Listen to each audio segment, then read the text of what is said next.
Hey, welcome and Happy New Year.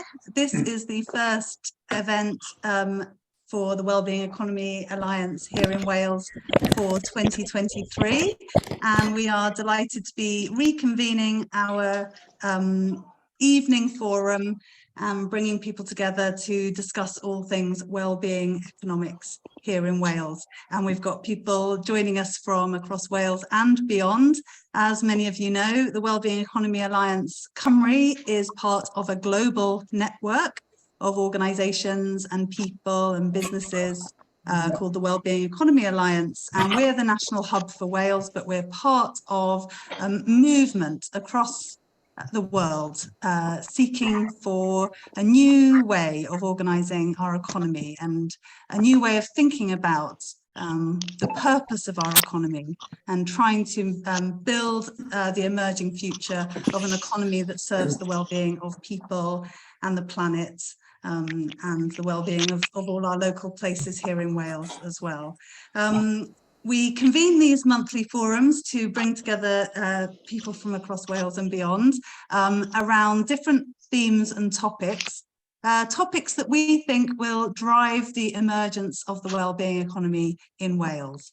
And for our series of events this year in 2023, we are kicking off most of our sessions with a question really, or a possibility, which is, in a wellbeing economy, ... And through that process, we're going to be imagining what life is like, could be like, will be like when we have a wellbeing economy. And so the possibilities that emerge when we think about how a wellbeing economy would be different, how the values would be different, how the outcomes would be different, the priorities, and the purpose of everything that we do. So tonight's conversation is the start of this envisioning journey that we're going to go on together over the next few months. And we're kicking off with the arts and creativity theme. And we're asking, in a wellbeing economy, what would be different?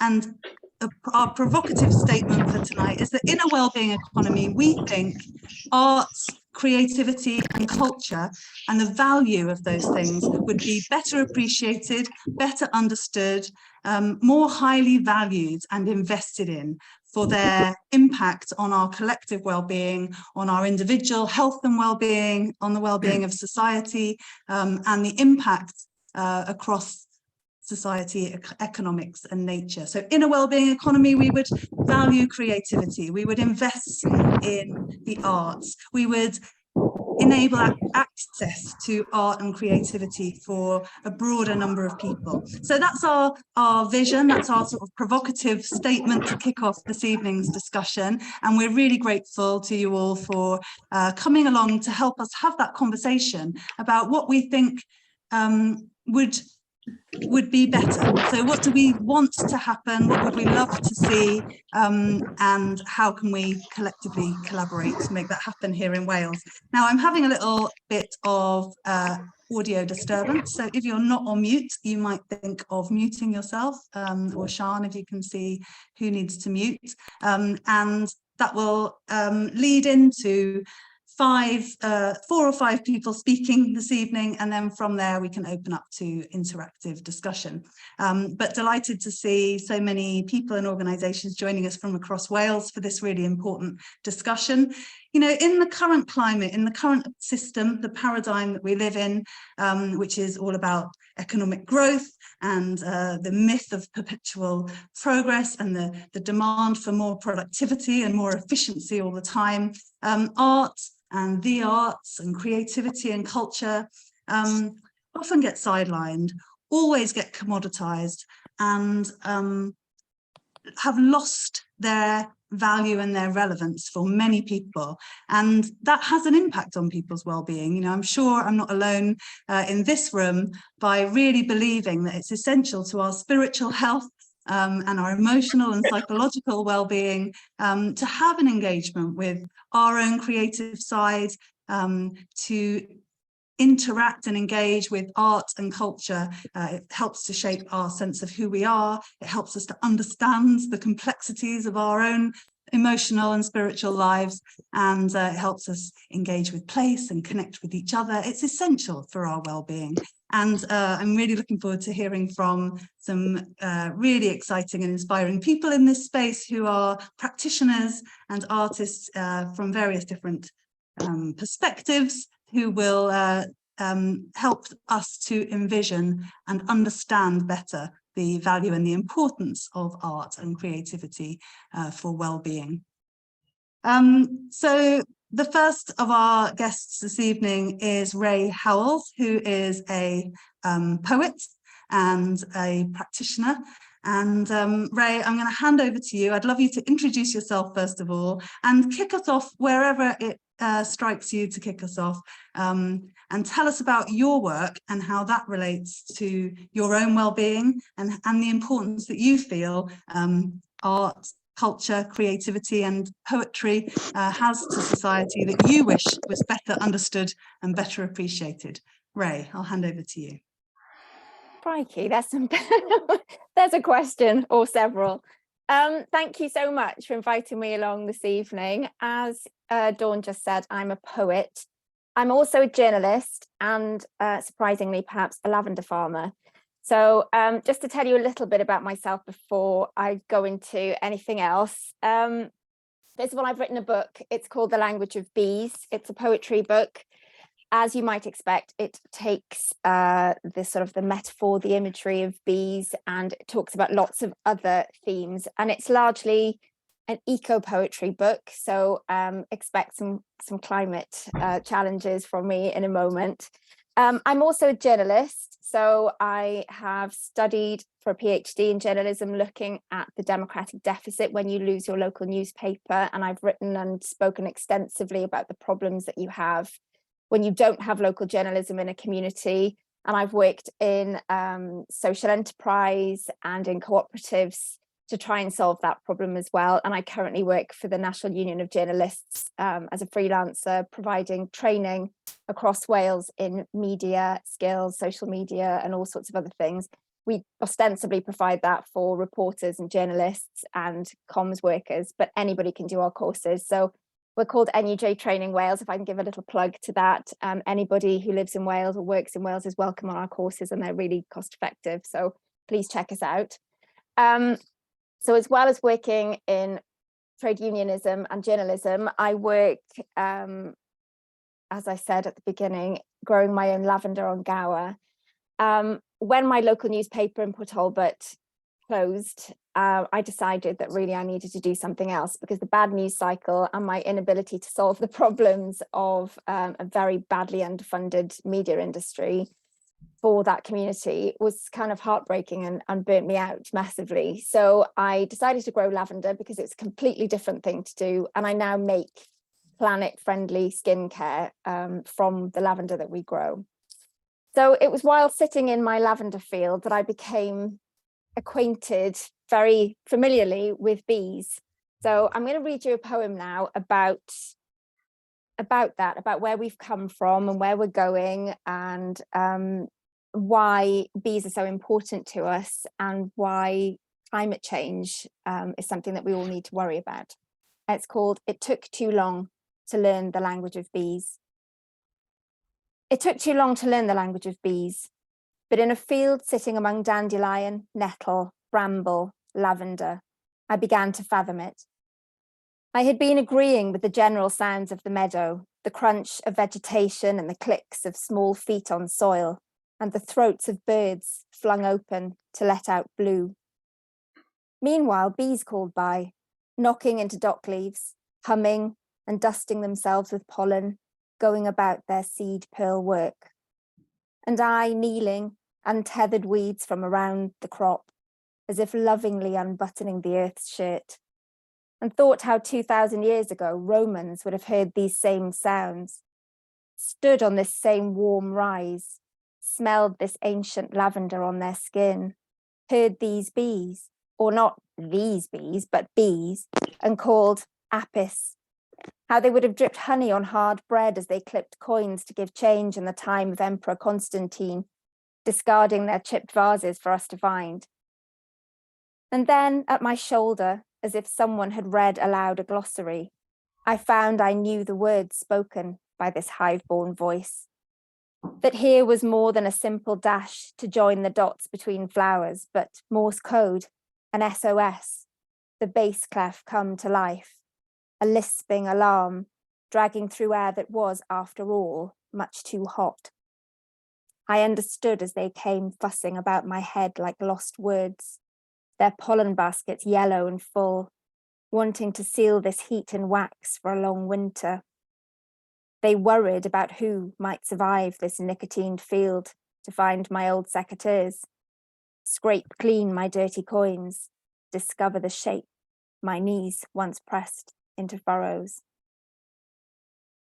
For me, poetry has massive potential, has the power to engage people through language in two ways. It has the power to engage readers and listeners of poetry, either through spoken poetry or by reading, and opening a new world and a new way of seeing the world for those people who maybe haven't considered looking at things in that way before. But it also has massive potential to engage people when they're making poetry.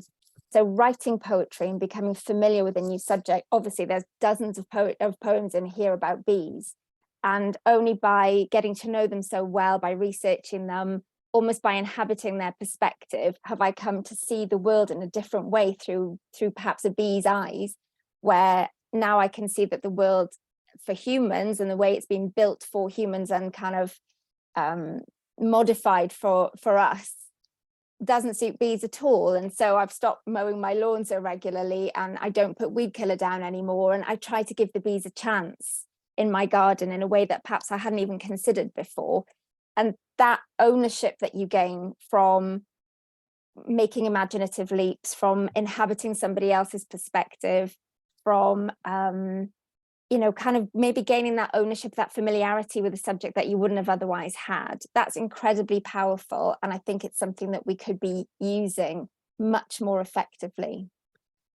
The problem is that it's really difficult to make a living out of poetry. So if you're a practitioner in the arts in general, but particularly in poetry, the model for that, like in journalism, has broken down. There is no economic model that really supports it. So that's why I work for trade unions and grow my own lavender. That's what pays my mortgage, not writing, unfortunately, not writing poems, although I wish it was. So I think there's an economic problem to solve if you want to put the arts at the centre of the well-being economy. Unfortunately, it always comes down to money in the end. But I suppose that's my challenge to all of you, is how I think it's kind of very widely agreed that the arts are really important to help people navigate what the future might look like, to take those imaginative leaps into what the future could be like, or what could we do to solve these problems, or what is it like for other people, to kind of build those empathy kind of bridges between each other. It's really important that we have the arts for those things, and I don't think anyone here is going to disagree with that. But how do we make that work? How do we pay for it? How do we almost weave it into everything else that we do, so that it's just a part of what we do if we're going to do a housing development or something else, build a health service? How do we make sure that the arts are just built into those things from the ground up? That's what I wanted to say. It's such a gift, Ray, to sit and listen to beautiful poetry, well read, and absolutely backs up your position there about the power of words to move us, to connect us to ideas in different ways, and to help us, I think, as you said, like see the world differently, see the world with new eyes, and feel things. And thank you so much for your poem and for your provocation there. I think really interesting, the different ways, whether you're engaging with content, I call it content, that's a very like digital media term, but whether you're engaging with art and ideas as an audience versus the benefits of creating poetry, writing, yourself and the perspectives that that gives you. And yes, you know, have we got the answers to the fact that art is fundamentally difficult to make a living from for so many people, and the economic challenge there? You know, universal basic income trials have talked about the opportunity that a universal basic income might give to people to enable them to pursue their kind of creative talents and their creative passion, and that in doing so, you know, artists are providing a great service to society and to their, you know, fellow people, and so that does add value, but it's not monetary value. So that is, you know, it's symbolic of the whole challenge, actually, isn't it? That so many of the things that are really, really important to us, nature, caring, art, how do you make money out of these things? And if the only value that we have is the kind of economic, the financial value, then we really struggle to sustain and and grow those things that are most important. And that's the whole problem, isn't it? The whole problem in living in an economy that values all the wrong things and measures all the wrong stuff, and leaves so much important value on the table, and inaccessible to so many people. So thank you. You know, really challenging question to start with, that in a well-being economy, how would we make art accessible to more people? How would we invest more in the arts? Where would the money come from to do that? And I think those are really interesting questions that bleed into, you know, a lot of interesting stuff about, you know, what is money and everything else. So thank you for kicking us off with that, and I'm sure that will spark lots of discussion as we go on. And you know, and I think also what your thoughts did there, which was missing from my introduction, was this climate awareness piece, and this, you know, this environmental factor, which is one of the things that art and creativity can do, is find new ways for us to really feel for the climate and the environment in ways that perhaps might spur us to act, to change our behaviour. And you know, we all know that that needs to happen at scale and at pace. So what is the role of poetry and art in that? Yeah, really thought-provoking. Thank you, Ray, for your kickoff, and let's get into further discussion as we go on. I'm going to come next to Ian, and I'm going to try and say this, Ukulele Group, from, I guess, somewhere near us. And well, you tell me, Ian, can I hand over to you? Dawn, evening everybody. Ray, lovely perspective from your piece, lovely.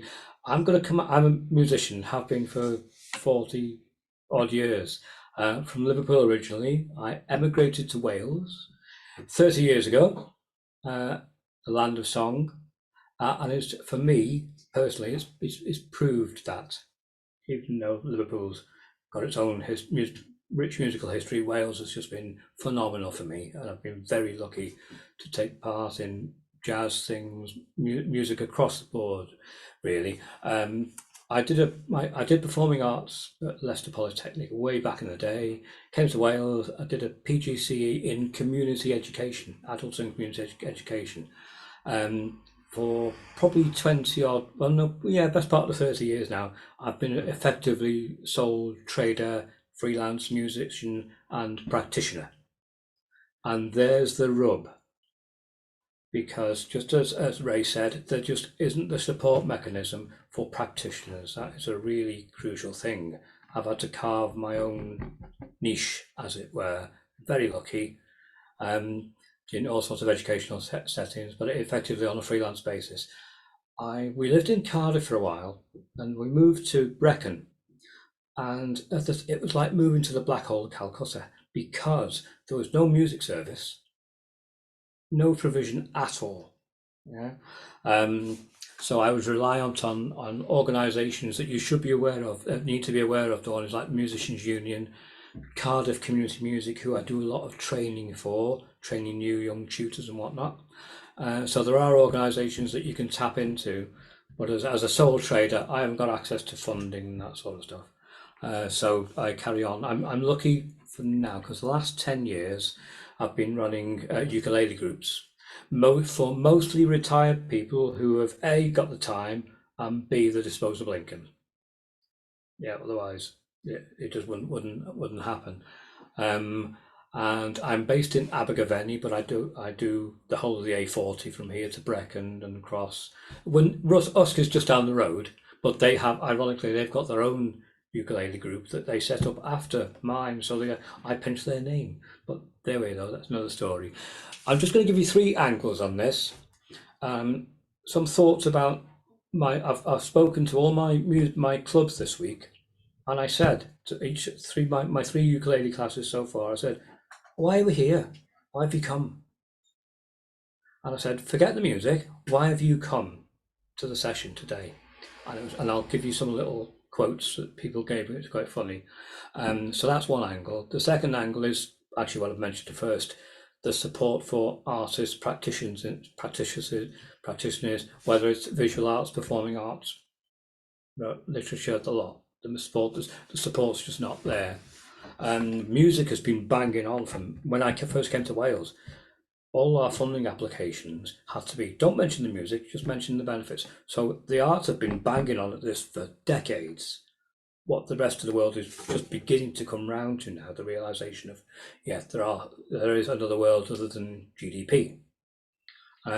So we've been trying to quantify the benefits of the arts for quite a long time. And there are some good organisations that you might be worth tapping into for future support, beyond any time I could give, for example. And yeah, that's as individual people making that work. Now then, I'll just give you a little bit of feedback from the discussions we've had. Okay, it varied from why do we come? One of my retired midwives, she must be in her 80s now, said, well, I've got nothing else to do, she says, along to someone else later in the day who said, well, doing music's better than sex. So, I'll have everything in between, right? So, making it seriously, people really came out for the company, socialising and all those benefits. I give them a bit of social time, so people were able to share worries, and all the rest of it, concerns, sharing information and stuff. There was a lot of little side benefits for their own well-being that they weren't initially aware of, but they've all been having all this input. And when we went into lockdown, I managed to get pretty much most of my music participants onto Zoom. I had to hold quite a few hands, because lots of all this, we're all new to the technology, weren't we, back in 2 or 3 years ago. And I'm probably not blowing my own trumpet that loads of groups folded, but I managed to keep it going because I did lots of backing tracks and recordings, so we could all not play in time with each other, but people could hear and see. And people, ironically, felt that was a really structured thing to do. They knew this because they were going to have their ukulele class on Zoom once a week. Kept them going for 2 years through lockdown, and that was so crucial. And ironically, people's playing improved because they didn't have to worry about everybody else. They could just play and learn at home. Oh, that was a Brucey bonus. It was a really interesting dynamic to it. So we kept it going, but now been back live for a year or so. But it is that company, that contact, that the inspiration of being in the room, whatever art form you're doing, of working with other people, and producing things. They're not writing music or lyrics. I was thinking of poetry and lyrics then for a few minutes ago. We haven't got that far, but that's given me an idea. I might get them to write a song, who knows? But there was so much of uplifting of spirit, physical and mental well-being, moving, coordinating, learning an instrument. The ukulele is dead easy. That's the other thing. It's a very accessible instrument to get a very good result very quickly. I don't do George Formby. I've never touched George Formby. We do jazz, Beatles, folk, Bob Dylan, bit of classical music, even simple classical tunes. So we do the complete range of stuff. It's relaxing, it's uplifting. There are so many words they gave me and I ended up thinking to where we are this evening. My concern is someone's going to want to try and measure that at some point to justify funding. Yeah. How do you compare it? If someone's been to the ukulele session for a year, how many times have they not been to the doctor as a result over an issue, physical, mental issue, whatever? I was very careful to make sure that it was well-being economy, not just well-being in its global sense. So they really did take it on board, and everybody got it straight away. Everybody got it. I've seen 30 or 40 people this week. Everybody got it. The whole idea. They're all benefits. Just to finish off, probably the last comment I got Tuesday was probably my oldest member, Alan. None of us knew this, but literally a year ago to the day, he lost his wife. His wife had died, and he comes with his son, and they both play. They're great musicians, really good players as well themselves. And he said, "I don't want to go." He was saying to his younger Alan's junior, "I don't want to come." And he, "No, come on, Dad, come along." And he said to me at the end, because his was the last comment I got that day. He said, "I didn't want to come. I'm leaving feeling on top of the world." And you can't put a price on that. So that's the effect of music. I'm sure it's the same with all the creative arts.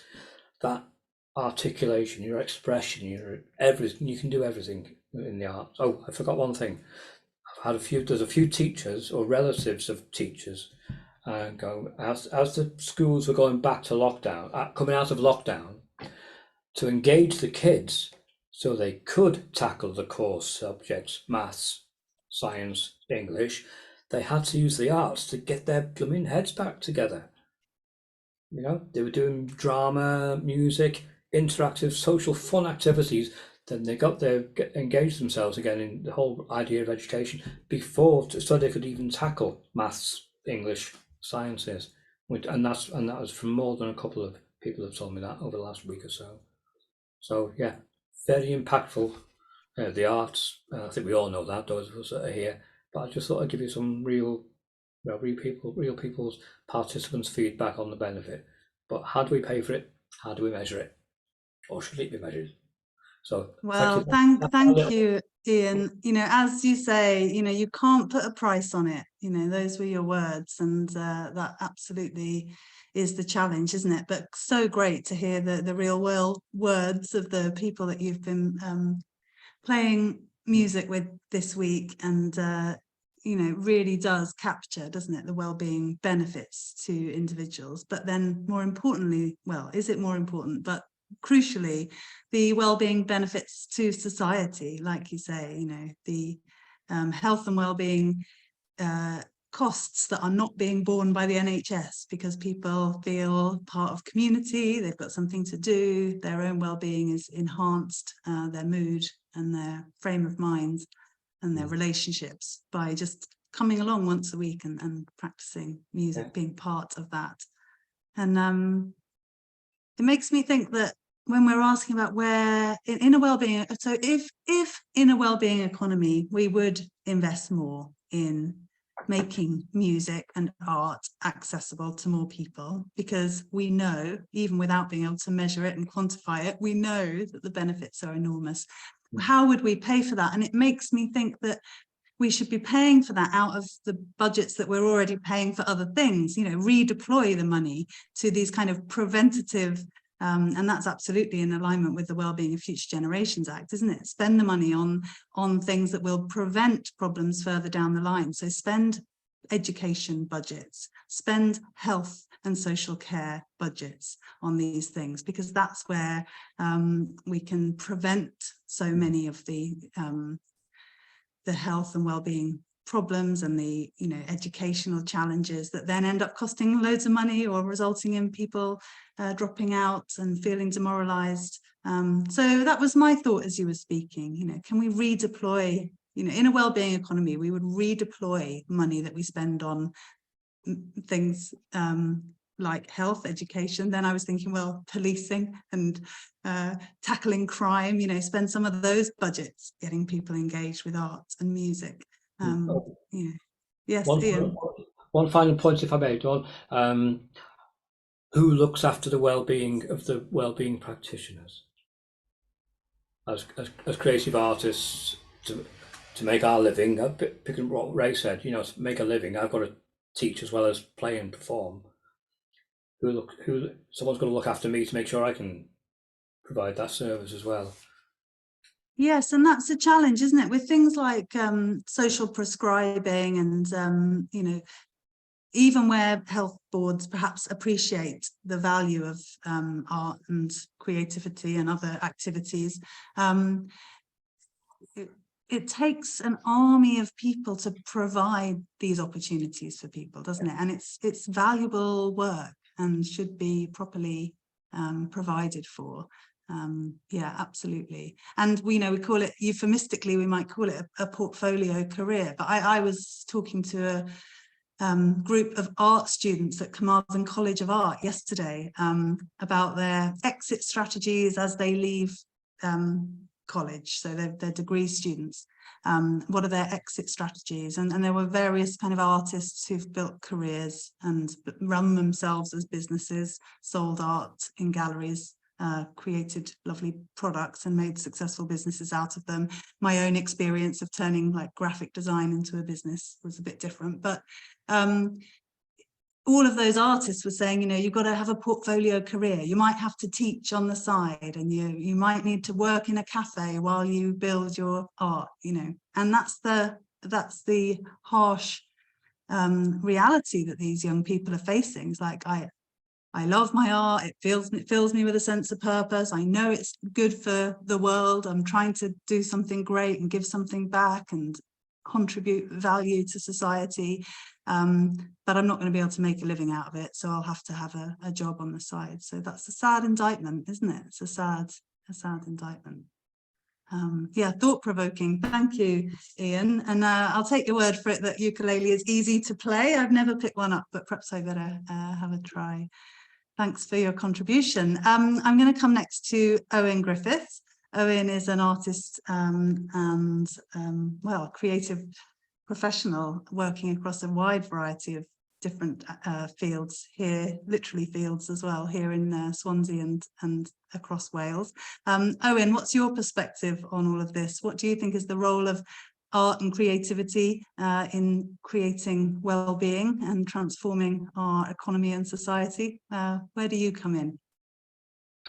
Well, I'm gonna show you some images, Dawn, if that's okay. I'm gonna share screen and do this and talk through some images to present some of the projects that we've been doing over the last couple of years that really explore some of the ideas of well-being. But first of all, I just want to acknowledge that I've spent most of the day in a Zoom with the Arts Council today, with Judith, who's here as well, talking about the climate and biodiversity strategy for the Arts Council of Wales. So economy is critical, and that's something that's been coming up and again and again and again.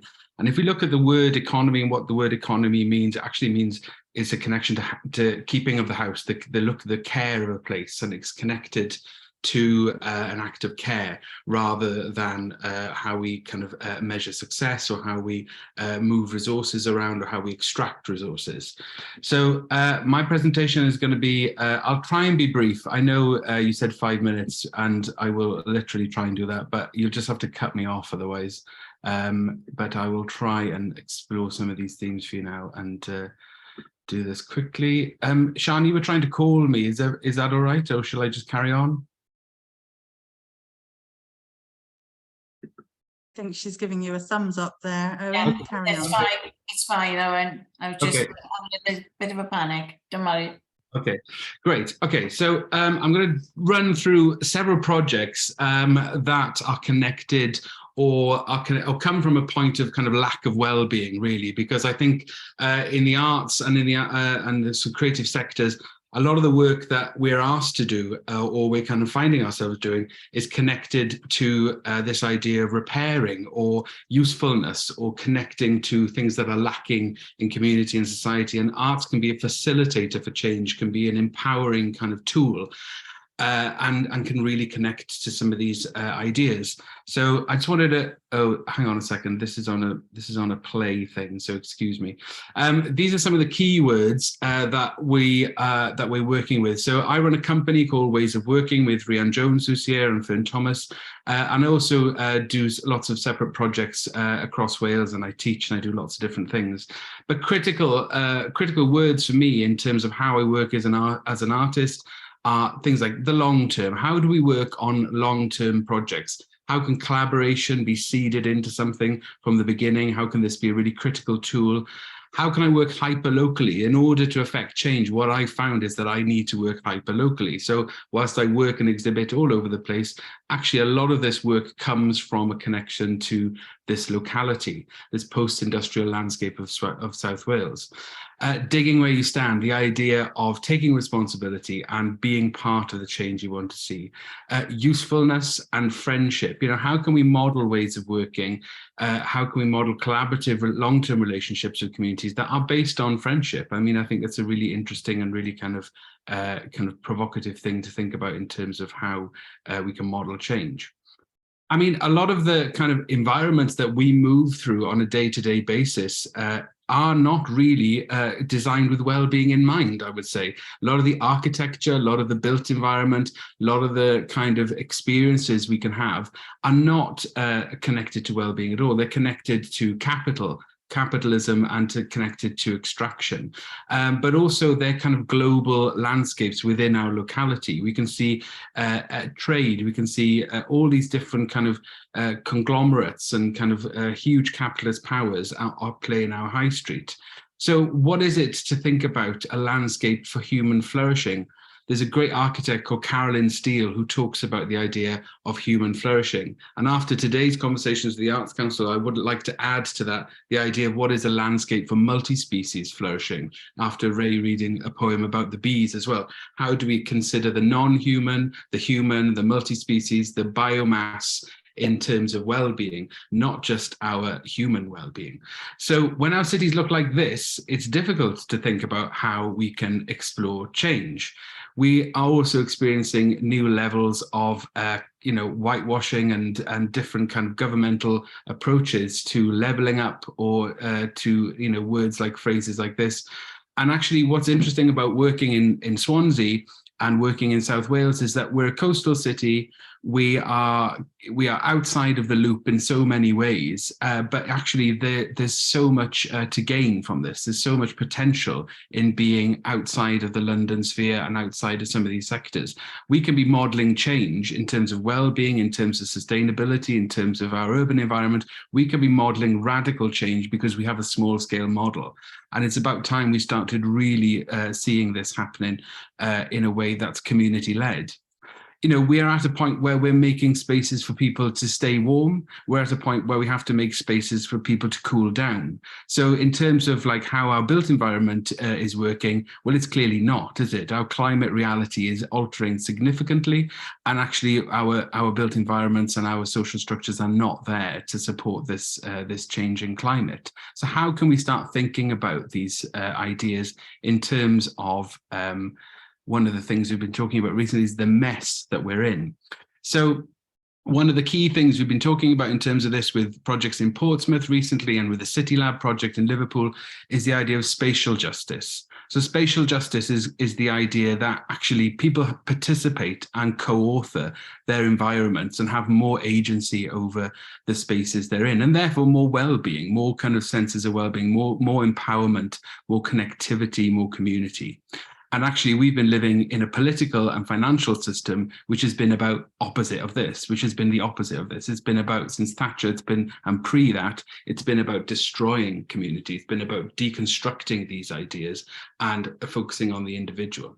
So obviously what we need to be doing is making environments that look a bit more like this, which you can see a street being closed in Helens Road in Swansea, celebrating 50 years of Swansea's investiture as a city, and urban interventions like this one that we made with Dawn and for the region team outside Swansea Station, bringing different forms of biodiversity planters and green things into the city centre.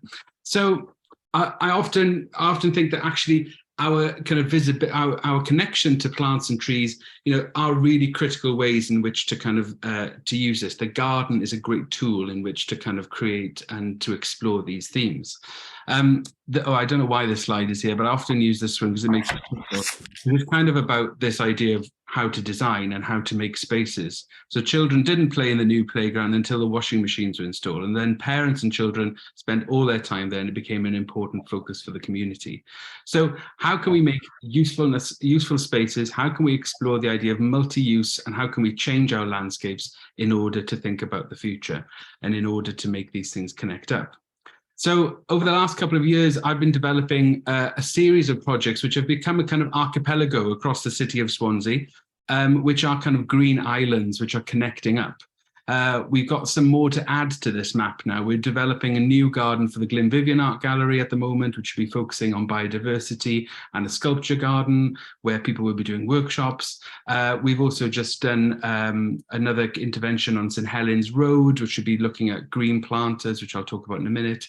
But we've also got another project which is just off the map, which is a walled garden, which is a kind of a project we developed at a secure unit in Neath, working with children over 2 years to develop a kind of holistic learning space, which was a garden. So these are different sites, different gardens across the city, which I can just present to you really very, very quickly. Because I'm just aware of time. You have to give me a shout in a minute, Dawn, when I've gone on too long.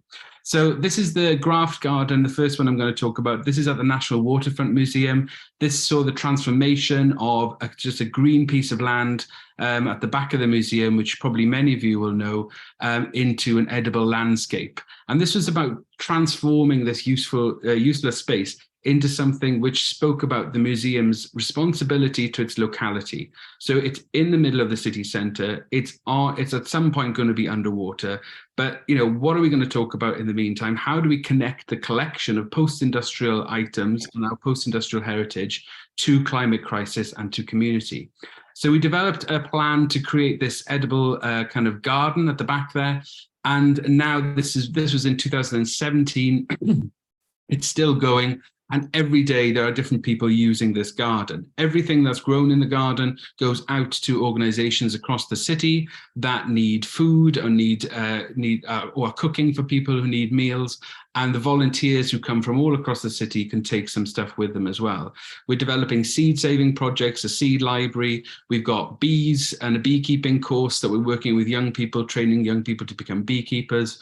We've got a pizza oven. We've got all kinds of things going on there, and all kinds of services, from social prescribing to different social projects such as crisis, using the garden as a space to explore well-being. So what's interesting about a garden like this is it allows you to be in a museum without being in a museum. You can be part of the museum team without negotiating all the barriers that we know that are invisible around cultural spaces and heritage spaces like museums to diverse communities. So we've got a very diverse group of volunteers who are running the garden on a daily basis, which is really fantastic.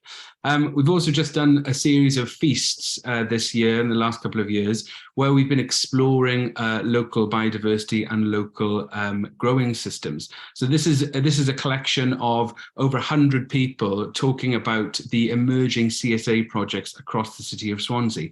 So when we think about a coastal city like this and the kind of agricultural history that we have here as well, there's actually a really amazing group of people developing these CSA projects across the city, which are connected to agendas of mental health, So lots of different projects which are bringing well-being and gardening and biodiversity and food poverty all into that same space. So what we're doing at the moment is mapping lots of these projects across Swansea and trying to develop a network which will see kind of measure the critical impact of this work. Because we talked earlier about the problem in measuring this stuff, but I actually think it's critical that we measure some of this stuff so that we can explain this to people and we can actually start pulling the resources we need to in the right places to develop more of these projects, or sustaining communities to develop more of them. Very quickly, the next project is Vetch Veg. This was developed in 2011 on the site of the old Vetch football field in the Sandfields area of the city. It's now, it's a garden that I developed with Cultural Olympiad Wales, and it's now a home and a kind of outdoor community centre for over 100 people who are gardening in that part of the city, a very urban space. It meant that the rest of this site was protected from development. Luckily, we were emerging from the financial crash, so there wasn't a kind of land grab for this green space. And what it meant was that we could plant apple trees in it, and we could plant different ideas into this soil and claim it as a new park. So this is one of the first new parks that were developed in the city centre for many, many years. It also released a lot of funding across the city to enable more growing projects to happen. And it also created the first cabinet member for sustainability post in Wales, and loads of other things have come out to this project, none of which we could have foreseen or kind of predicted, but are all kind of really positive things in terms of the green agenda or the wellbeing agenda. So when you talk to the gardeners, and I often go back, we've been working with them now on another project and supporting the Vetch Veg gardeners, they don't talk about it as an artwork. What they talk about it as is a garden, a space that we go, a space that we have, a social space and things that we do there. And it's great because it doesn't need to exist as an artwork in the long term for it to be successful. It can exist in a way to just kind of service the community and be a cultural space. So we need to think about art and culture in a kind of expansive way as well, in the way that Raymond Williams talked about culture, and that culture is an ordinary thing. It's an everyday thing. We're steeped in culture. We're cultural beings. So we need spaces like this in order to swap seeds, to learn about different recipes, to exchange with our neighbours, to get to know people, so that things like racial tensions in a local community like Sandfields can dissolve and can have a space for these kind of people to see each other just as human beings rather than kind of problem neighbours. And these are all anecdotes that have come out of this project, which has been sort of life-changing in a lot of ways. And it also influenced the way that the Arts Council have been talking about climate and socially engaged practice over the last few years. And people have visited this project from all over the world. So it's been an amazing shift in terms of how we can explore ideas and what do these look like in a city like Swansea, and how do these connect up to global ideas. I'm going to talk really quickly about, sorry that I'm going really fast, but I'm trying to get through a lot of things. I ambitiously got about 27 slides to show you. So this is the Street Matters. This is the latest project that we're working on, which is the St Helens Road project. So we're working on this length of street here. So it starts at the YMCA in Swansea. It goes all the way to the Bay View and to the beachfront, basically. But essentially, we're working mostly up to the cross with Brynamore Road and Joe's Ice Cream Parlour, which, of course, many of you will know. And the point of this project, really, it's an Arts Council of Wales funded project under the Connect and Flourish scheme. And this comes from this 10-year relationship of working hyperlocally, of working on projects like Vetch Veg and so on, to really engage communities in the power of the arts to kind of create change. So a lot of the kind of ideas and the things that we're working on here are connected to ideas of well-being, but also to urban planning. So what we're exploring here, what the point of the project is to develop a community neighbourhood plan. Now, this street is just outside the business improvement district of the city centre, which has its benefits, which means that actually nobody has really invested any money in this street at all, unless there's an election cycle coming up in which people are busily tarmacking bits of street and filling potholes up in order to carry favours with the local communities. But actually, the lack of investment on the street is a massive benefit. And this provides us with a really important opportunity to say, how could we model a community neighbourhood plan based on some of the processes that we've been trialling in places like Vetch Veg, research, or in social justice projects that we've been developing, or in community engagement works, or in community arts? How can we explore the potential of bringing different people in and empowering them to be urban designers, to think about climate alongside, so to think about climate justice alongside racial justice, to think about spatial justice alongside each other? So if we could reimagine St Helens Road, and we could put these things as our building blocks: climate justice, social justice, racial justice, homelessness justice. We could put all these kind of words into the space. What kind of community plan do we need to make? And I think you'd agree that the model of urban development that we can see happening in Swansea and many other places is not a one-size-fits-all project. This is a distinct neighbourhood. This is a neighbourhood where you've got 27 languages in St Helens Primary School. You've got 2 mosques, a Quranic school, a church, the YMCA, the Quakers, Ethnic Youth Support Team, Chinese Retirement Centre, you name it, it's all on this street. And the way that people talk about it is that they say, this is a village, this is an international village in the centre of the Swansea. And how do we explore kind of a community neighbourhood plan which can really develop a kind of sense of a space which focuses on the well-being of the community. We've done a lot of work in terms of planning and in terms of developing the partnerships and the kind of ideas around the research around this project. It's a 2-year project. And I think what's interesting is that this is a project, it's bought, I mean, I think we've got I can't remember, I think it's interesting to say this, I think it's a £156,000 project from the Arts Council of Wales, which is the biggest project I've ever had to run. But what's amazing is that we can bring that money to one street to work on one conversation with a group of people, and we don't have to actually make anything. This is about conversations. This is about transformative processes. This is about exploring agendas of well-being and the ideas of climate, social and racial justice in terms of how a street can look. And what we're doing at the moment is developing and mapping kind of techniques on the street. So we're developing these green planters up and down the street. We're working for the Local Places for Nature team at Swansea Council. We just got extra funding from them to develop new planters up and down the street. We're talking to people. We've got a mobile blackboard. We go up and down the street talking to people, and people are saying the same kind of things about the street, the changes they want to see.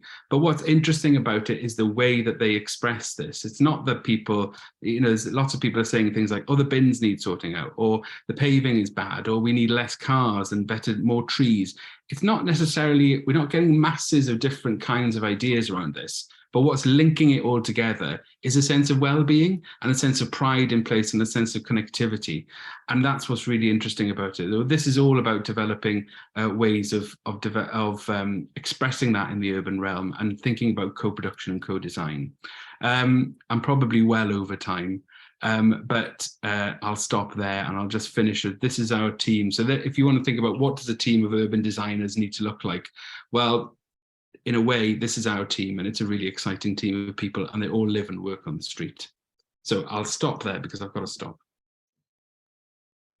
Wow. Yeah, you are well over time there, Owen, but absolutely fascinating. And I couldn't cut you off. It was great to hear about those amazing projects and see the ways of working. I mean, I know that's a plug for your business name, Ways of Working, but back to the point you made at the beginning about modelling an alternative future, modelling the future we want to see in the way that you're working and in the approach to these projects. A few things are really interesting. You know, a lot of those projects, community gardens and growing projects and kind of urban regeneration type projects, being supported through the Arts Council as art interventions is really fascinating and interesting, isn't it? And you know, of course, architects are artists too, and you talked about, you know, the landscape and the effect of our built environment on our well-being, and architects have a key role to play. But of course, urban designers and artists create those spaces that we inhabit. So it's fascinating to look at all of that through the eyes of an artist. And I can see how, you know, your talent for kind of weaving in all those things around the environmental, the sustainability angle, the kind of biodiversity and growing projects with the creative and the artistic and the exploratory way in which you work, and fantastic to see art as a methodology for engaging with communities and for bringing the best out of people and enabling people to share their ideas in non-threatening and accessible and friendly ways. There's so much I'm sure that others are drawing from the projects that you shared, and such great insight. So thank you, Owen, for talking us through some of those and sharing your approach and the way you work. Absolutely inspiring, and I think that's reflected in the chat. Right, we've got another inspiring speaker to hear from, so I'm afraid I'm going to keep us moving on. And our next speaker is Fern Smith. I think I've got that right. Sorry for jumping around my different screens here. But Fern is an artist, but again, an artist that works across different methodologies, including as a therapist, and has developed ways of working with her artistic and creative potential directly to impact on people's well-being. So Fern, thank you for your patience in waiting to speak to us. We're really delighted to have you with us. Introduce yourself and tell us about your work and your perspective on the importance of art and creativity for a well-being economy. Fern. Oh, can you unmute there? Sorry. There we go. Well, thank you, Dawn. And actually being last, it feels quite a privilege because I would just really get a chance to savor those three speakers, and yeah, hearing from each person your different practices, yeah, just makes my kind of heart swell in many different ways. And yeah, I suppose the overall feeling that I have sitting here at the moment is excitement, actually. So something about hearing about what people are doing. And I just looked down at the number of participants. So there are 45 participants. And I think if we got a chance to hear from every single person, there would be stories of change and transformation and risk-taking and innovation from every single one. So I suppose that there's something for me, which is I'm interested in an expanded definition of art. And I suppose I could say I used to be an artist. I used to run a theatre company based in Swansea for 25 years. So it's wonderful to hear Owen about Swansea, and I'm here in Machynlleth now in the middle of Wales. And so I suppose as an artist, as a theatre maker, I probably had for those 25 years, now looking back, what seems like a very traditional art practice. I mean, I hate to say, I would never have thought of the theatre that we made. We were called we are called Volcano Theatre. And Volcano Theatre is still in Swansea. On the High Street is a wonderful creative hub, amazing things going on there. And I was co-founder of that. I started it with Paul Davis in about 1984, so in the last century, way back. And yeah, Volcano, our work was volcanic. There was a sense of, I felt that theatre was the most important thing in the world. And actually, I suppose we came out of a time, almost, yeah, looking back, it feels like a very innocent and clear terrain, Thatcherism. Those were the days where we knew what was going on. And artists knew that in a way there was almost like, perhaps criticism was a little bit more simple, or activism maybe was a bit more simple. And there was a great feeling at the time that a lot of people actually started making work. And our early funding was actually from the government, the Conservative government. And actually, it was interesting, in the 80s, a whole raft of political radical initiatives were set up with something, a kind of a radical piece of policy called I think it was the Enterprise Allowance Scheme. And it was really to, yeah, and I can see, yes, that was something that came into your life as well, Ian. And so there was something about saying, actually, well, maybe we can't get Arts Council funding, or there isn't Arts Council funding, but we can probably influenced by a very punk aesthetic. If you want to form a band, doesn't matter if you can't play an instrument, if you've got the passion and the interest, just do it. And so I suppose there was something about the experimentation of the arts, and certainly of stand-up actually in the UK at that time, that was supported oddly by a Conservative government under Margaret Thatcher. So Volcano Theatre Company, we started as an enterprise allowance scheme company. And then for the next 25 years, we toured internationally with a lot of support from the Arts Council. So yeah, that made all the difference. We went from being a project funding to a revenue funded theatre company. And then with the support of the British Council, we toured all over the world and performing unconventional theatre, radical theatre, in a way theatre to disrupt the times. So I suppose I felt that there was something about the energy of disruption, and of course a volcano does that.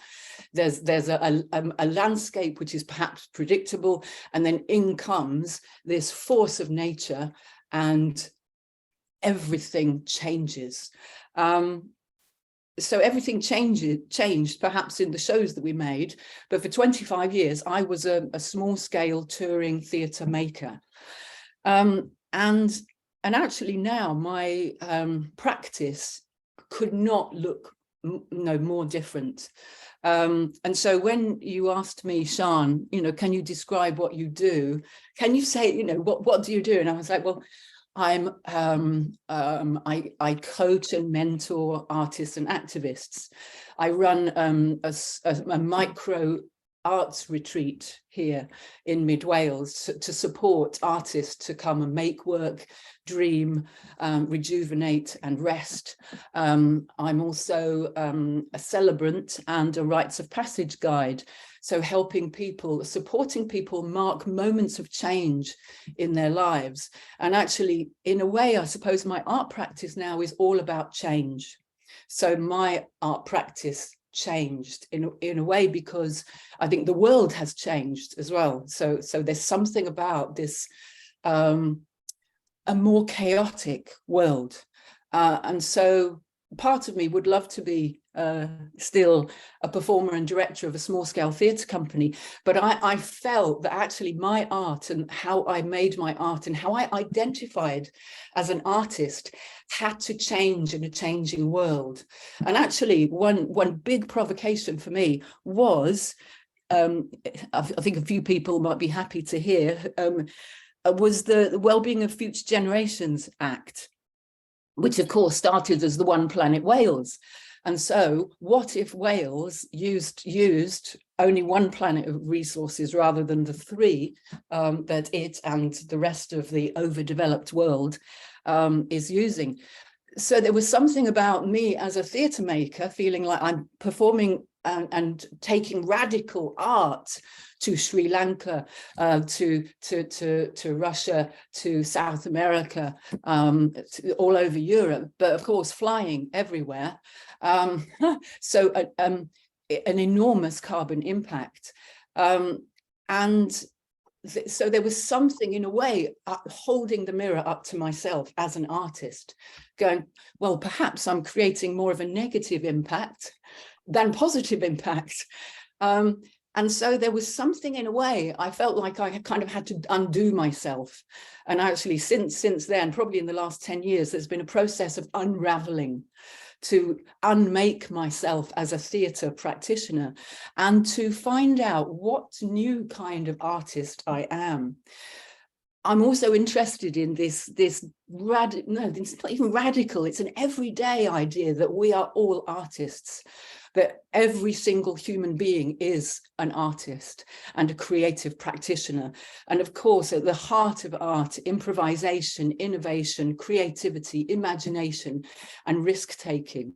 So there's something for me which I really appreciate, a kind of a sense of the painter, the potter, the playwright. And there's something about the artist stroke or the artist and that I'm really interested in. And I feel there's something in these times that is calling us all to step into that identity. And perhaps what is more radical than being an artist is to be a true human being. So I think there's something almost like beyond my practice at the moment as an artist. So artist, and actually I work also as a facilitator a lot. And so yeah, certainly the Wellbeing of Future Generations Act has kind of been in a way a core provocation to myself. What does it mean to me? What does sustainability mean to me? I mean, I'm not very good at remembering definitions. I know that there are, yes, there's definitions and policy, and that kind of communication is very, very useful. But there's something about saying, what does sustainability mean to me? And what does it mean in terms of how I live my life and the engagements I have every single day, the conversations I have. So perhaps can I have a conversation as a work of art? The most important work of art I'm doing this day might be speaking to my farmer neighbour about the sheep that came in and ate all my kale in the garden. And to say, wow, what if I can make that a piece of art? And to almost like reframe every single thing that I do in a different way, or an email, to actually send an email to say, God, could this email be the most beautiful thing that I have done this day? So there's something about an invitation that I suppose that I kind of give myself. And yeah, so I do see art everywhere. I see art everywhere, and I love it. And yeah, yes, it's lovely to be here, and thank you so much for asking me to come. And actually, Wellbeing, there's something about the project that I'm involved in, which is called Emergence. I kind of created after Volcano Theatre Company. What was life after Volcano Theatre Company? I didn't know, but perhaps the universe did. And of course, this changing terrain. And it was about being in emergence and being in the flow, being in the transition. And actually, I suppose if I have an art practice, it's actually the art of transformation. It's the art of change, how to be in the midst of uncertainty. So every single practice, and I probably have about 7 different practices. I also work as a craniosacral therapist. I'm a trauma body worker with people as well. But the thread for me is actually, how do we amplify health? And I'm also working with climate scientists on a project around connecting the scientists to their feelings and their emotions about their own work, and actually inviting the scientists to actually be human and to express, and not just to measure, but to actually feel the impact that their work is having on them. So I'm doing work around that this year. So there's something for me about how do we amplify the health in not necessarily look for the disease or treat the symptom, but actually underlying, how do we in every single body, in every single group, every single organization, actually look at what is working, celebrate that, and amplify and support health. And to have that as a kind of a beginning point. And my provocation or my question, because someone said this to me yesterday and my ears pricked up, and I thought, I love that question. And I thought, I'm going to have that question and maybe invite you to consider it. What small thing do you do, and it's small thing, tiny thing, do you do every day to be part of the transformation? What small thing do you do every day to be part of the transformation? So I'll end on a question, because I love questions. Thank you.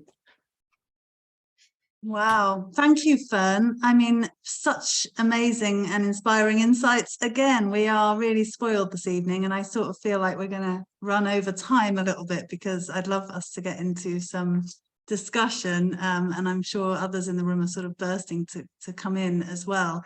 I mean, it's really interesting thinking about art and artists' role in society as a kind of counterculture. I mean, you talked about sort of Thatcherism, and you've talked about kind of art as activism in many ways. And I love what you were saying, you know, that everything in life is art, and we're all artists, and it's making recognizing the art in our everyday experiences, and you know, really insightful and fascinating kind of hearing how your practice and the purpose of art in your life has kind of evolved and changed over time, and really highlights for me that connection, you know, between the times that we're living in, and Owen, the way Owen put it, I guess, you know, the mess that we're in, and how we respond to that as people and as human beings, and are all of us actually artists, and the art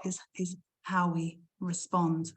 Yeah, too many thoughts to share, really, and I better stop talking and open us up to discussion. But I love your question as well, and I was thinking if we had more time, I would ask for people to consider a high point story. You know, when have you seen art and creativity and culture at their most transformative? You know, and that's similar to your question in a way about what do we do every day to be part of the transformation. But I can see people in the room that I'd love to hear from, people from the health boards and people from the Arts Council, and artists and practitioners from across Wales in all different sort of fields of this. And I'd love to hear from some more of you, some reflections. But in order to hear from everybody, we'll have to keep ourselves brief and to the point as we go into discussion. But can I invite everybody to just take a moment to, whether you've got a pen and paper there with you, but just collect your own thoughts just for a moment.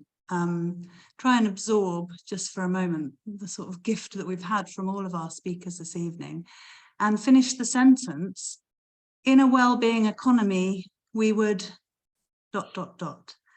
And this question is really asking you, what would you love to see? So I'll just be quiet for a minute and invite you to reflect. What would you love to see? In a well-being economy, we would ...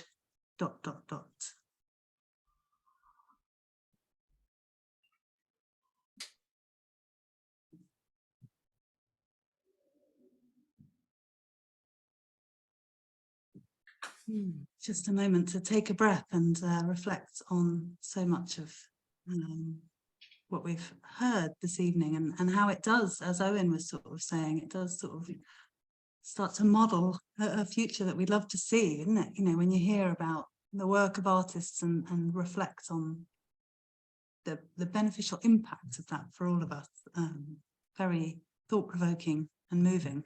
In a well-being economy, we would ... So that might be your opening gambit if you're willing to share your answer to that question, but please do start putting your hands up and coming in with discussion points. And if you've got a job that's sort of directly related to using art and creativity to enhance well-being in the here and now, I'd love to hear from you. So please do put your hand up as well. Barbara, what would you like to say? Well, I've answered your question in the chat. I was very impressed with all your your speakers. Thank you very much. Very moving, the two artists. And arts, I'm trying to inspire very, very profound paradigm shift. I'm pushing for radical GDP degrowth. And I feel arts are absolutely essential for us to bear with the remorse and the anguish that is going to be involved when we face up to the fact that we are overpopulated in this planet to a tune of about a factor of 4. We're going to have to start accepting that we've got to forego the pleasures of parenting and a lot of other things that we have been taking for granted for such a long time. I think overconsumption will be considered a very petty thing to worry about compared to the fact that we've got to be realistic about parenting. So that's where I'm coming in. Your ideas here are absolutely wonderful, and the community spirit is so powerful. I'm really moved. I've put a couple of links in the chat because I'm working now on Maslow's hierarchy of needs, which I see now is completely orientated towards GDP growth, and really at the top we need to have Gaia's health. So I hope you like my ideas. I'm still working on them, and lovely to see you all. Thank you, Barbara. Really interesting thought that you've thrown into the pool there about art and creative expression as a way that we might process and cope with our own grief in the situation that's emerging. So thank you for sharing. Lee, what would you like to say? Just quickly, that we ran a retreat here in Brefa in the summer that was a well-being and design retreat, and our opportunity there was to bring people together and use well-being and creativity tools from both those kind of spaces in order to help people release ideas or explore ideas. And I think what I'd like to suggest is that I think Wales is so well positioned to offer well-being and creativity and put the two together, and it's so empowering to have the Future Generations Act there as a catalyst to do that. And so I think that the sort of one part of the economy thing is just to know that this country is so resourced for well-being, and therefore there's an economy that can be built around that, I think. Thank you for that. Yes, how wealthy we are in art, culture, creativity, and in the opportunities for well-being in our natural environments. And yeah, that's a great perspective. Thanks, Lee. Judith, we'd love to hear from you. What are your reflections on this evening's discussion? Thank you, Dawn, and thank you to all the speakers. It's been incredibly inspiring and thought-provoking.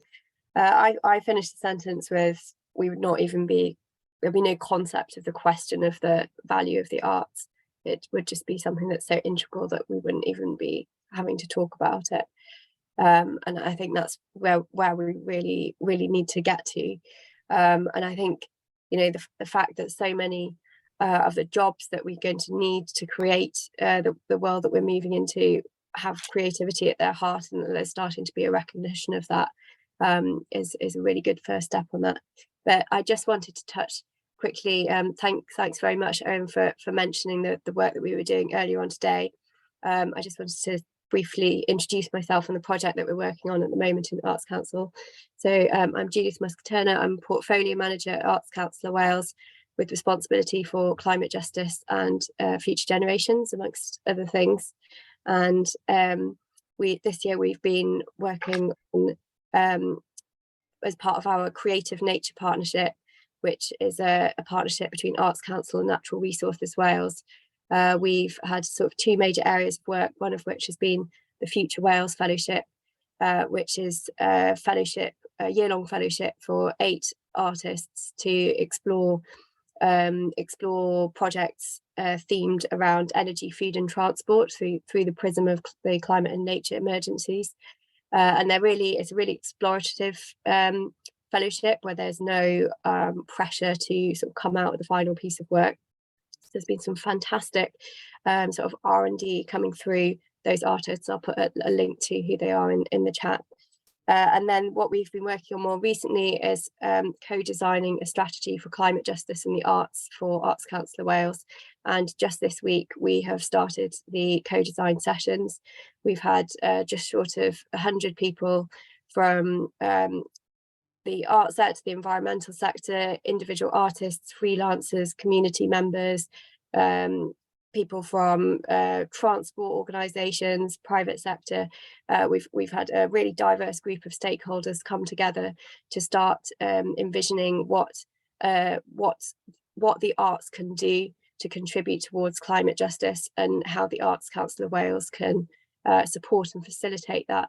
And they've just been some really inspiring conversations, and economy has been right at the heart of them, as Owen said earlier.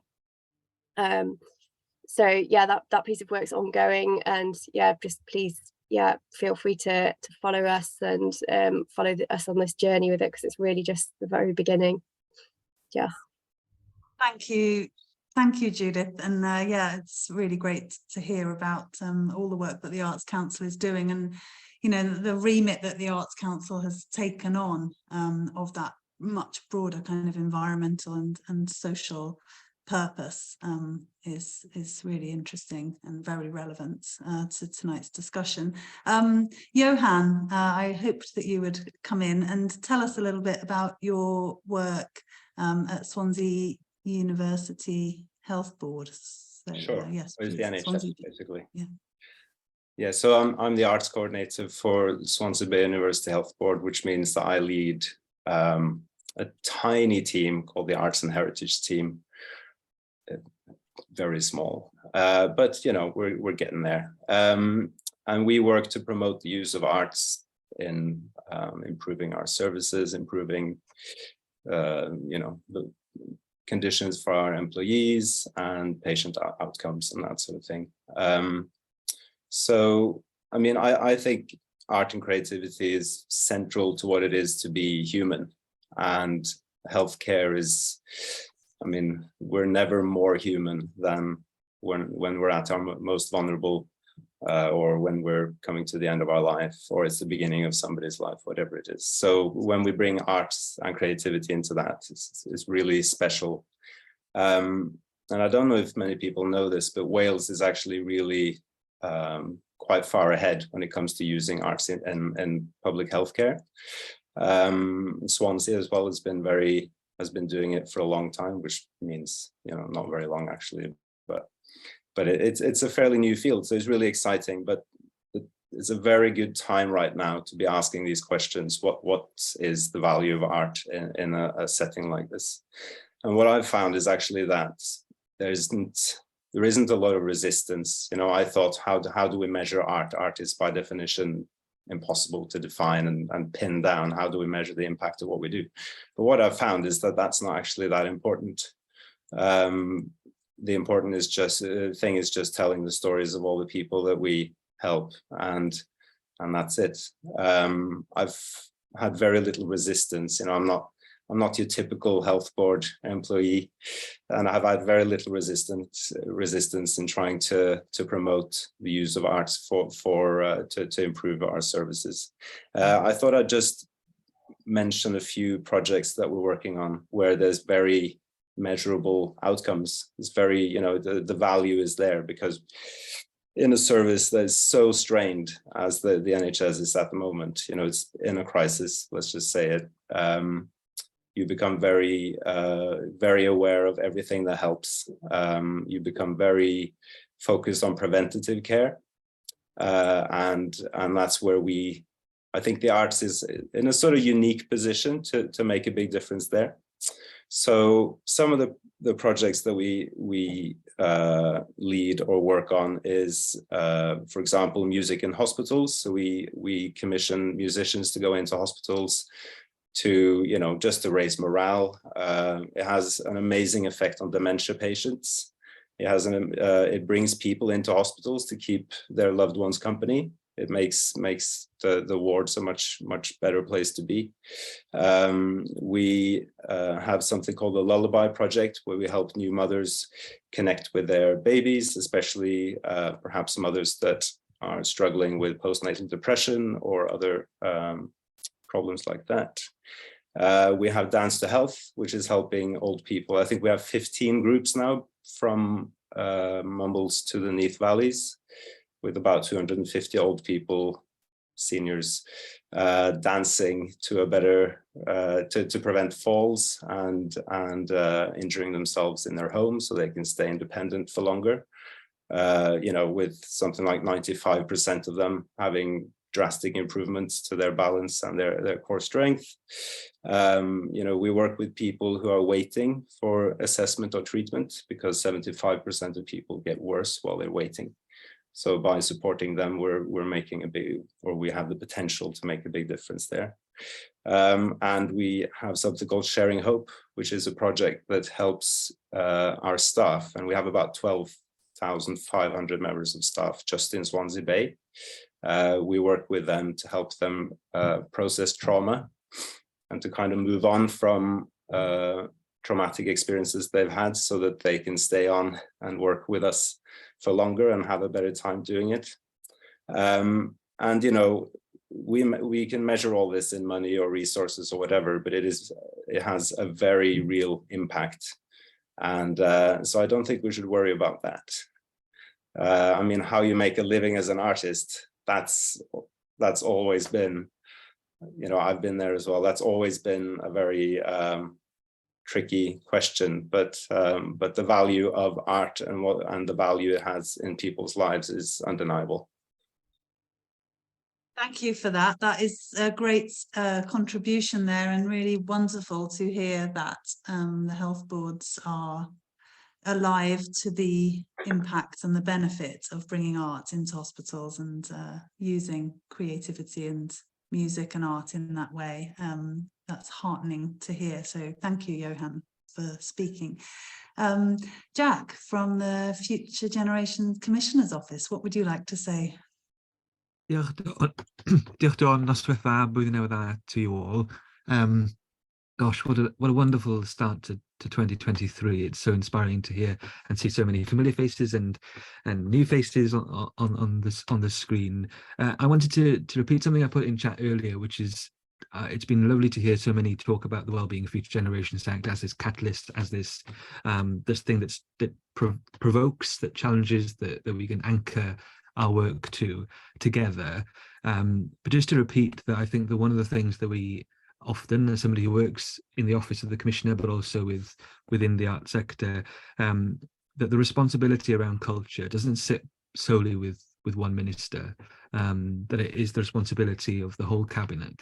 Therefore, we should be seeing the health budgets reflected and supportive of the arts and culture. We should see that in health and education and transport and all throughout the system. But I wanted also to touch on, we worked with someone on this call this evening during the pandemic on a freelancers and public bodies pledge. Now, it's one of those projects that not everything is successful, not everything is rolled out as one would hope from the beginning, but the premise of that was to try and see how we could bring cultural practitioners, freelancers, creatives, artists, and the list goes on, and bring them closer to public services and public bodies to try and solve some of the challenges around mental health, loneliness and isolation. And I wonder if, you know, if we had more creatives or more creativity in boardrooms, in policy making, would we still see some of the challenges that we see today? And I just hope that, you know, that I'm a policymaker myself, but if there are, and civil servants, we love them to bits, but I wonder if we inspired more of their creativity in policy making, to think beyond traditional ways of working, and inspired and injected them with this permission, if you like, with the Act to be creative and be ambitious, and not solely say, oh, it's the responsibility of others, but actually inject some of that creativity amongst them. So that's my ambition for 2023 with a new Future Generations Commissioner from March the 1st, is how do we build on the successes of the last 7 years of the Wellbeing of Future Generations Act and take advantage of the movement that's building across Wales, and yeah, try and bring culture closer to public services and hijack it in one way as well. So it's been a great evening. Thanks again, Dawn. Thank you, Jack. Yes, you know, in a wellbeing economy, we would massively enlarge the role of artists in society, and we would recognise the value that artists bring into boardrooms and decision making and all aspects of life. And obviously, I'm using the term artists there in the way that Fern did, in that we're all artists. If we can sort of tap into that part of ourselves and bring that to our challenges in society, our challenges at work, and as you say, the sort of decision makers around board tables, how can we unleash their sense of themselves as artists and that kind of heart-centered approach to thinking about their role in their work and the decisions that they make. Absolutely inspiring and fascinating discussion tonight, and huge thanks to Sian Jones, who's my co-conspirator on the Wellbeing Economy Alliance little band of volunteers that we are that bring these forums together. And Sian is an artist herself and was personally really determined to bring together and reflect the value and importance of art and creativity in the future that we want for our communities and for Wales and for our planet. And Sian, I'd like to just put you on the spot before we conclude and invite you as an artist to share your perspective on some of this and just reflect on what we've heard this evening. In a wellbeing economy, we would ...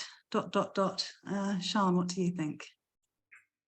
I think in a well-being economy,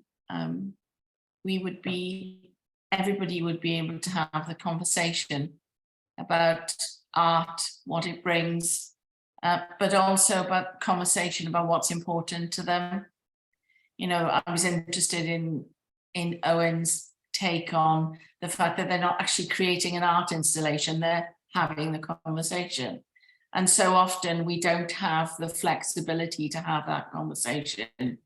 And art is often seen as if you look at Maslow, then art is just once you've sorted everything else out in your life, but in actual fact, it can help you sort out everything else in your life. It's very interesting. I was interested in, very much in what Johan was saying about the preventative stuff. Waiting for a knee operation myself, I was thinking, my gosh, that's a good one.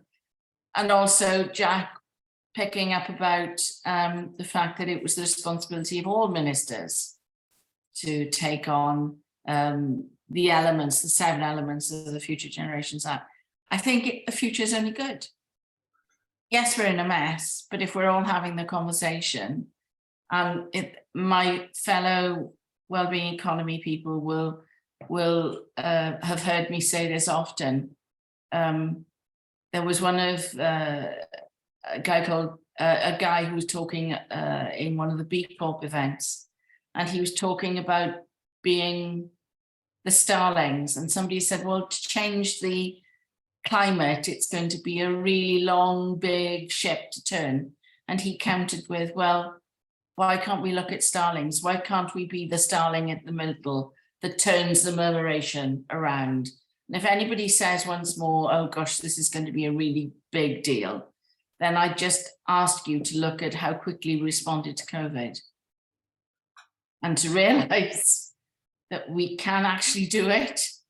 It may not have been perfect, and we know we lost a lot of people, but everything is possible. And we have to look at optimism, because the alternative is not worth thinking about. Thank you, Sian, and that's a very hopeful contribution as we come to the end of the meeting. You know, we know that more imagination is needed, don't we? Because we need to imagine and envision the future that we want, and it starts with being able to see that future. And I think the role of artists in that, in helping us connect in different ways, in helping us see with fresh eyes, in helping us relate and feel differently and better connected to the planet and to ourselves as humanity and as a multi-species life. I think it's such an interesting discussion to have about how we grow this body of art and creativity and the energy that comes from that here in Wales, how we grow the role of all of that in the transformation of our society and our economy. And there's been so much insight shared this evening, and I know colleagues of mine have been capturing and keeping up with the chat, but I'm going to have to read back through to follow up on all the links that have been shared. So we will absolutely be collating this and distributing the recording from this evening's session together with the links and resources shared in the chat to all of you by email. And as you've all signed up to our Eventbrite event this evening, that means we have your email addresses, and we will be keeping in touch with you as we continue this series of conversations about what a wellbeing economy would look like and building the movement for a wellbeing economy here in Wales. So thank you again to our inspiring speakers. We couldn't have asked for more, from Ray's poem at the beginning of the session to Fern's question at the end. So much thought provocation and inspiration throughout. So I can't thank you enough. And to all of you for coming along on this Thursday evening. So we meet on the second Thursday of every month. Like this on Zoom for a different discussion, thought-provoking, inspiring, and hopefully motivating to all of us who are working towards a flourishing future for people and planet. Very grateful to you all for being part of that movement and for supporting our work as we seek to build this across Wales and beyond. I've been Dawn Lyall. I've been very grateful for all of your participation. Thank you so much for your time this evening, and we'll see you again same time next month. Bye for now.